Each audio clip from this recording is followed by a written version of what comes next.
Let's stay with the story and now speak to Dr. Sifiso Ntombela, Chief Economist at National Agricultural Marketing Council. Thank you so much for your time this afternoon. Of course, this is an important event in global agriculture. I wonder how much of an impact are we likely to see in the coming days or weeks when it comes to here at home? Thank you very much, Bongo, and good afternoon to yourself. Good afternoon to your viewers. Certainly, we are likely to see the impact in the coming weeks or months to have an exact amount of how much would it impact the domestic prices.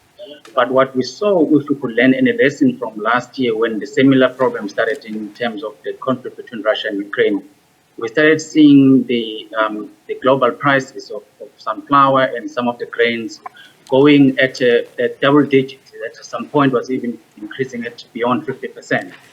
But one of the key things which we're seeing this time around, or we're hoping this time around of the year, is that while the impact will certainly be there because it's going to cause a disruption in terms of the grain coming into the Black Sea grain deal, is that we're hoping that the market will not be as reactionary as it was last year. And we're hoping also, more importantly, that some other countries that are also the suppliers and the players of the grain industry in the international market will not be instituting some of the export ban, which is what we've seen last year, which exacerbated the issues of global price hikes. So when then we look at, of course, the food prices, things have not been looking good in some of the fronts there. What does this then mean in that context? I think South Africa, in this time around, it's sitting at we could argue that it's sitting at a slightly advantageous position as it found itself last year.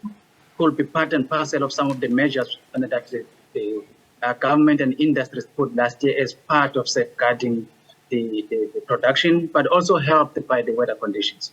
We are looking at a very good local surplus. We also, in terms of our supply and demands, in terms of our reserves, are looking pretty good. But as we know, what tends to be a challenge is that as global prices start to react, so is domestic prices start to react.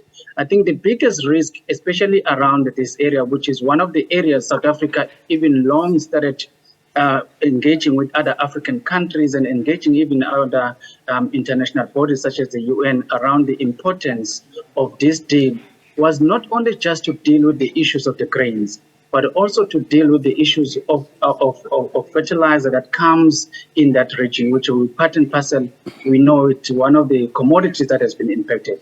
The reason we say that, because South Africa is now gearing towards the summer planting season. And part of the potash and other ingredient that comes in with the fertilizers come with an area. So it's not only just the immediate impact that we could slightly see on the commodities and the food price per se, but it's also the latent impact that we tend to have when fertilizer is also one of the commodities that get to be impacted.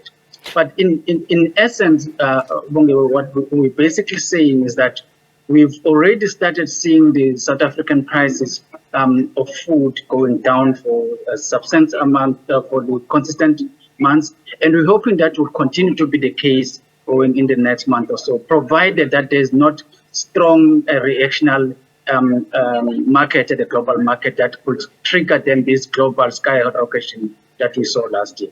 And I wonder then if, in the context of some of these global shocks that may be felt, how do we begin to prepare ourselves or even, mitigate against those should they come?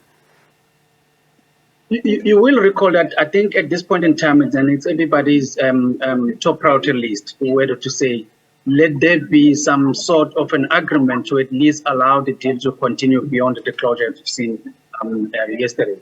And I think that's the immediate plan, because that's going to have a direct disruption on the excess of the grains as well as other commodity that comes from that region.